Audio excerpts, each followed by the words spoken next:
AP deputy CM Pawan Kalyan తో రేణు దేశాయ్ భేటీ, full ఖుషీగా Pawan fans. ఈ విషయాలన్నీ పూర్తిగా తెలుసుకునే ముందు ఈ ఛానల్ ని సబ్స్క్రైబ్ చేసుకోండి.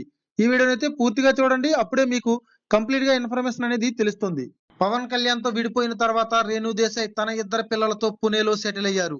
ఇండస్ట్రీకి దూరం అయినప్పటికీ సోషల్ మీడియా ద్వారా తన వ్యక్తిగత విషయాలను అభిమానులతో పంచుకుంటూనే ఉంది. రేణు దేశాయ్ చాలా కాలం తర్వాత తెలుగు సినిమాలో నటించింది. రేణు దేశాయ్ ఇటీవలే తన సెకండ్ ఇన్నింగ్స్ ను స్టార్ట్ చేసింది. రవితేజ హీరోగా తాజాగా నటించిన టైగర్ నాగేశ్వరరావు సినిమాలో రేణు దేశాయ్ ఓ ముఖ్య పాత్రలో నటించింది. అయితే ఈ సినిమా బాక్సాఫీస్ వద్ద బోల్తా కొట్టింది. ఆ మధ్య రెండో పెళ్లి చేసుకోవాలని ప్రకటించినప్పటికీ పవన్ అభిమానుల విమర్శలకు ఆ నిర్ణయం వెనక్కి తీసుకుంది.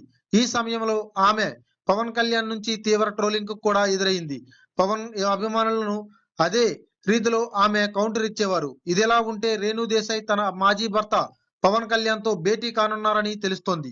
Bhagavad Gita foundation for Vedic studies కు చీఫ్ అడ్వైజర్ గా రేణు దేశాయ్ కొనసాగుతున్నారు. ఈ క్రమంలోనే రేణు దేశాయ్ తెలంగాణ అటవీ, పర్యావరణ, దేవాదాయ ధర్మాదాయ శాఖ మంత్రి శ్రీమతి కొండా సురేఖతో భేటీ అయ్యారు. ఈ క్రమంలోనే వచ్చే వారం ఏపీ మంత్రి ఆనం రామనారాయణ రెడ్డిని కలిసే అవకాశం ఉన్నట్లు సమాచారం. ఆనంతో పాటు డిప్యూటీ సీఎం పవన్ కళ్యాణ్ తో కూడా ఆమె భేటీ కానున్నారనే వార్త వైరల్ గా మారింది.